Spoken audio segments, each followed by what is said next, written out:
पढ़ाई की जरूरत है। पढ़ाई क्यों करना चाहिए? हाँ बेटा, पढ़ाई कोई बताएंगे बच्चे? कौन, क्यों नहीं, क्यों पढ़ाई करनी चाहिए? कौन बच्चा बताएगा? बताओ। आप बड़े लोग तो बता सकते हो, बोलो। आप बताओगे? आ जाओ, इधर आओ, बाहर आओ। इस पे हमें कुछ करना है, आगे बढ़ना है तो हमें पढ़ाई की जरूरत है। अगर हम कुछ सोचे कि हमें कुछ करना है तो हमें पढ़ना ही पड़ेगा। अगर खेलने में मन लगता है, खेलना भी जरूरी है, पढ़ना भी जरूरी है। चलो बैठ जाओ। बहुत बढ़िया। खेलना भी जरूरी है और पढ़ना भी जरूरी है। पढ़ाई में थोड़ा मन कम भी लगता है, लेकिन फिर भी पढ़ाई करने के लिए मम्मी पापा गुरुजी सब लोग बोलते रहते हैं, हमारे स्कूल के टीचर्स बोलते रहते हैं। एक छोटी सी कहानी सुनाता हूँ आप लोग को, सुनोगे कहानी? हाँ, ध्यान से सुनना, सीधी होके बैठ जाओ। एक बार की बात है, 3 बच्चे जंगल में, जंगल के गांव में रहते थे और तीनों दोस्त थे। लेकिन जंगल के किनारे जो गांव थे, उसी गांव में वो रहते थे। एक बार उसी जंगल में एक राजा कहीं से, जो दूर प्रदेश का राजा था, शिकार खेलने आया था। आपको पता है ना कि पहले के राजा शिकार खेलने जाते थे। शिकार क्यों खेलने जाते थे? जानवरों को मारने के लिए नहीं, जानवरों को मारना मकसद नहीं था उनका कि जानवरों को मारेंगे। वो शिकार खेलने जाते थे ताकि वो अपनी क्षमता चेक करें, टेस्ट करें कि उनके पास कितनी शक्ति है। क्योंकि जंगल में जब जाएंगे तो जंगल में खूंखार जानवर होते हैं, बाघ, शेर, चीते, हाथी, लोमड़ी, जंगली कुत्ते, ये बड़े खतरनाक होते हैं। और राजा अकेले जाएगा। राजा अकेले जाता था, कोई सेना लेकर नहीं जाता था। अब सोचो, जहां चारों तरफ खूंखार जानवर हैं और अकेला राजा जा रहा है, तो हो सकता है कोई जानवर उसके ऊपर हमला करके उसे मार दे। ऐसा हो सकता है। ऐसा कई बार हुआ, बहुत लोग मारे गए कि वो एक जानवर के ऊपर निशाना लगा रहा है अपने तीर से मारने के लिए, तब तक छिप कर दूसरा जानवर जो झाड़ियों में बैठा हुआ है वो छलांग मारता है और राजा को मार डालता है। ऐसा बहुत बार हुआ। तो ये पहले के जो राजा थे, वो अपनी शक्ति जांचने के लिए, परखने के लिए कि उनके पास कितनी शक्ति है, उनके पास कितनी क्षमता है, इसलिए वो जंगलों में जाते थे और खूंखार जानवरों से अकेले सामना करते थे, जान की बाजी लगाकर। खुद भी कई बार मर जाते थे, घायल हो जाते थे, कई बार जानवरों को मार भी सकते थे। तो ये उनका ट्रेनिंग होता था, ठीक है।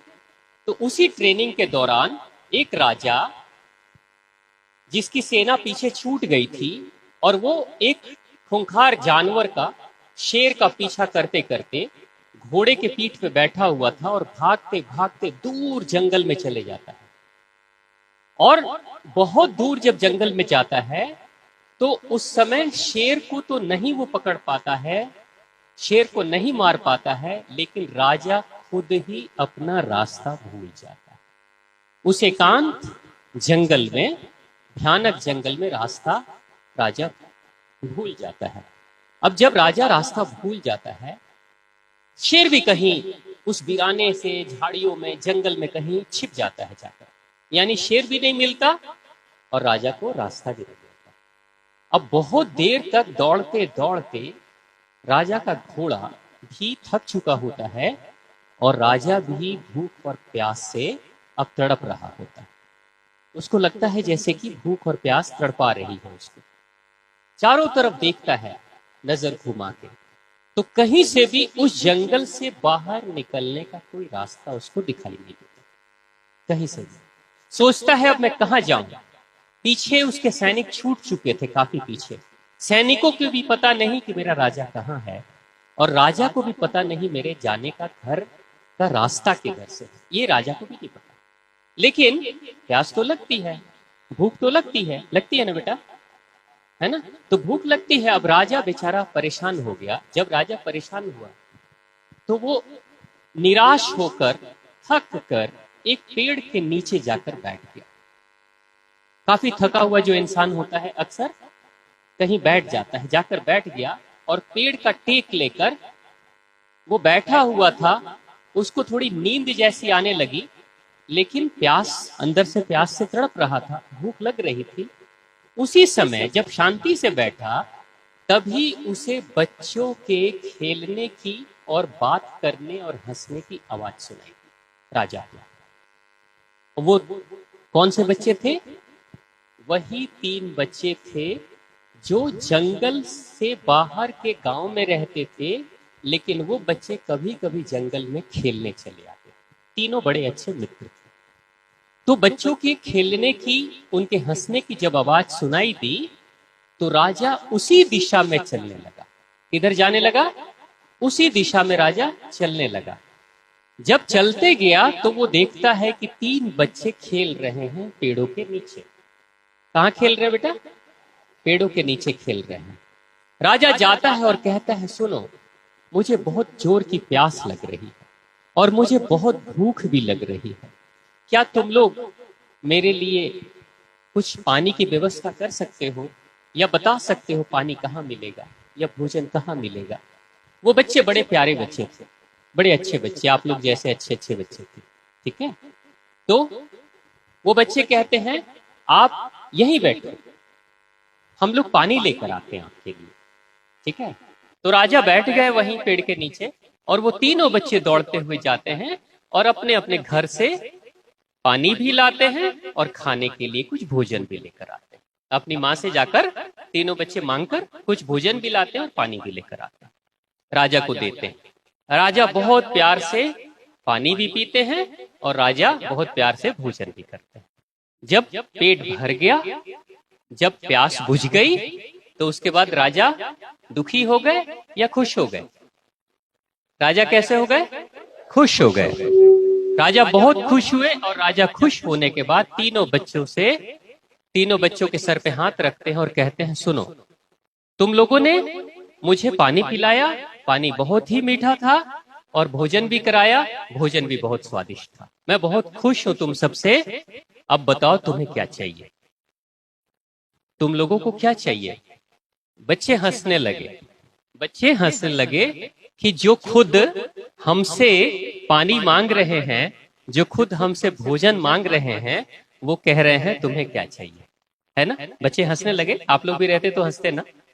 हम तो खाना आपको खिला रहे हैं और आप कह रहे हो कि हमें क्या चाहिए, है ना। तो फिर राजा कहते हैं, सुनो, मैं एक राजा हूं। मैं कौन हूं? मैं एक राजा हूं। शिकार के पीछे दौड़ते दौड़ते, पीछा करते करते मैं जंगल में खो गया, इसलिए मुझे पता नहीं जाने का रास्ता क्या है, और उस समय प्यास लग रही थी, भूख लग रही थी, तो मैंने आपसे मांगा, लेकिन मैं बहुत खुश हूं। आप बताओ कि आपको क्या चाहिए? जो बोलोगे मैं पूरा कर दूंगा, क्योंकि मैं एक राजा हूं। एक बच्चा कहता है, ठीक है, आप जो मैं मांगूंगा वो आप दे दोगे मुझे? हाँ, जो आप मांगोगे वो दे दूंगा। तो वो बच्चा बड़े प्यार से खुश होकर कहता है, राजा जी, मैं बहुत गरीब हूं, मेरे घर में बहुत गरीबी है, मेरे पिताजी पैसे ज्यादा नहीं कमाते, है ना, कभी हमने अच्छे कपड़े नहीं पहने। मैं यही चाहता हूं कि आप मुझे ढेर सारे पैसे दे दो, धन दौलत। क्या मांगा बच्चे ने? धन दौलत, पैसे मुझे दे दो। राजा कहते हैं, ठीक है, मैं आपको ढेर सारा पैसा दूंगा, ढेर सारा धन दौलत दूंगा। दूसरे बच्चे से राजा पूछते हैं, बताओ आपको क्या चाहिए? दूसरा बच्चा कहता है, राजा जी, मैं जिस घर में रहता हूं ना, वो झोपड़ी है। कैसे घर में मैं रहता हूं? मैं झोपड़ी में रहता हूं। मेरी बड़ी ख्वाहिश है, मेरा सपना है कि एक बड़ा सा महल हो, एक बड़ा सा घर हो मेरा, मैं उसी घर में रहना चाहता हूं। राजा कहते हैं, ठीक है, तुम्हें महल चाहिए? हाँ, मुझे महल चाहिए, चलो मैं तुम्हें महल दूंगा। राजा ने कहा, क्या दूंगा? महल दूंगा। राजा ने कहा, मैं तुम्हें महल दूंगा। और तीसरे बच्चे से राजा पूछते हैं, बेटा आपको क्या चाहिए? तो तीसरा बच्चा कहता है, राजा जी, मुझे पैसे नहीं चाहिए, मुझे महल भी नहीं चाहिए। मेरे घर में सारे लोग अशिक्षित हैं, अनपढ़ हैं, कोई पढ़े लिखे नहीं। मैं पढ़ना चाहता हूं, मैं पढ़ाई करना चाहता हूं। राजा ने कहा, तो क्या आप पढ़ाई करना चाहते हो? हाँ, मैं पढ़ाई करना चाहता हूं। राजा बोले, ठीक है, तो आपको मेरे साथ चलना होगा।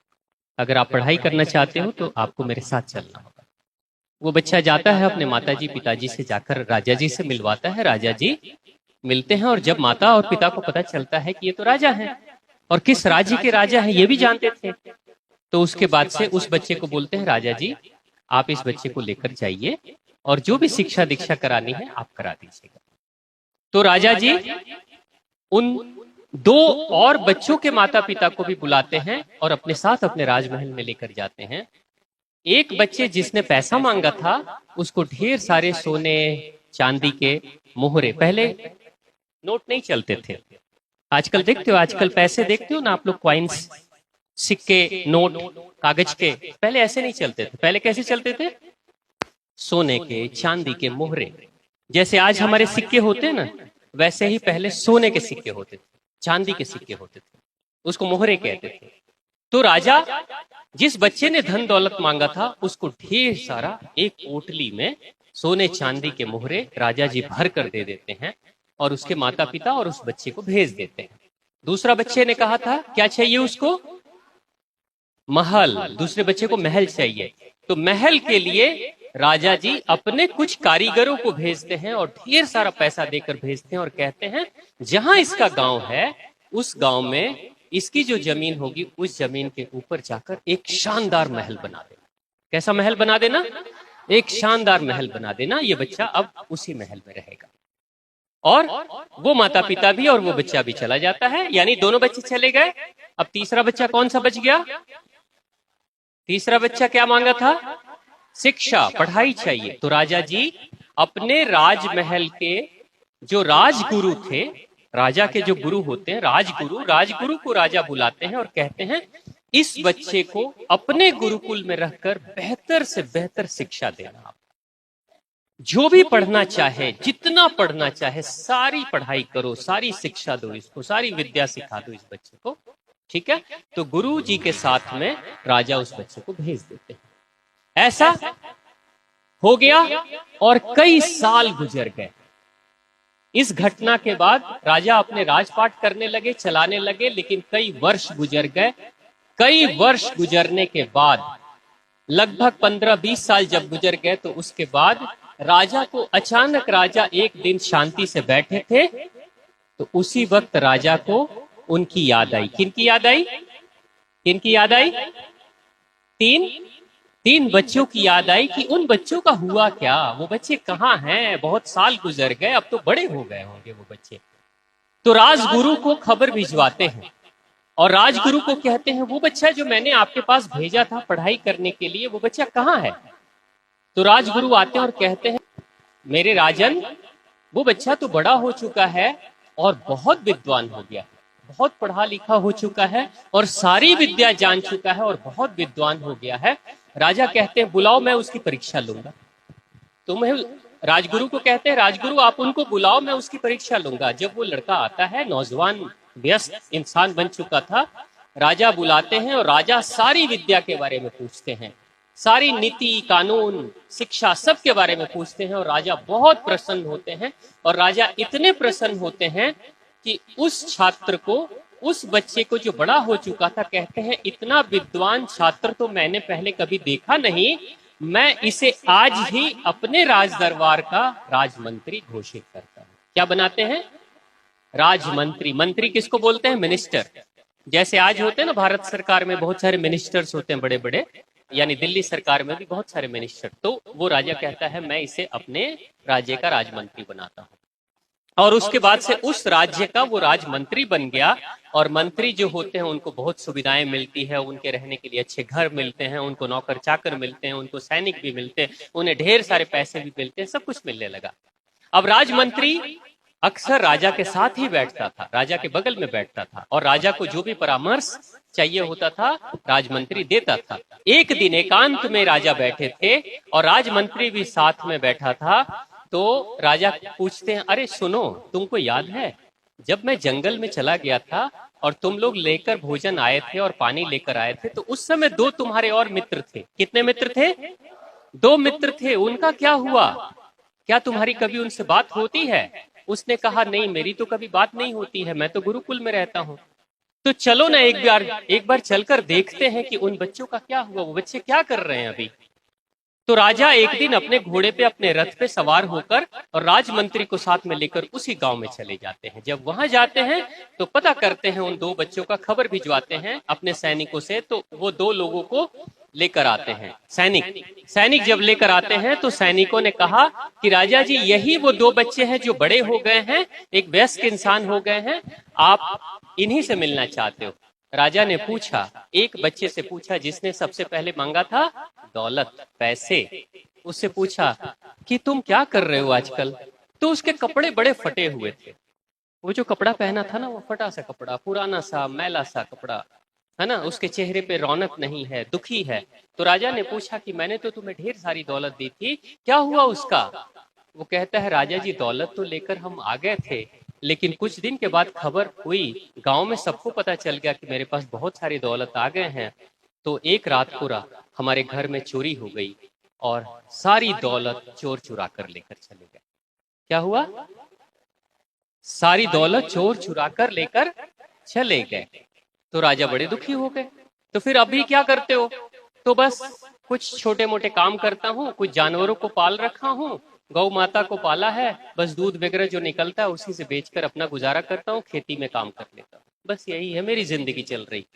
राजा जी कहते हैं, अच्छा वो जो तुम्हारा दूसरा मित्र था जिसने महल के लिए बोला था, जिसके लिए महल बनवाया गया, उसे भी बुलाओ। तो वो भी आता है। वो कहते हैं कि ठीक है, यही है बच्चा। वो भी बच्चा बेचारा सा एकदम ऐसा ही था, कुछ अच्छा सा अमीर जैसा नहीं दिख रहा था। तो राजा पूछते हैं कि तुम्हारे महल का क्या हुआ, तुम्हारा घर कैसा है। वो कहता है, राजा जी कुछ साल तो हम लोग बड़े खुशी खुशी से रहे, लेकिन पता है मेरे महल के ठीक पीछे से एक नदी बहती थी, मेरे महल के पीछे से एक नदी बहती थी।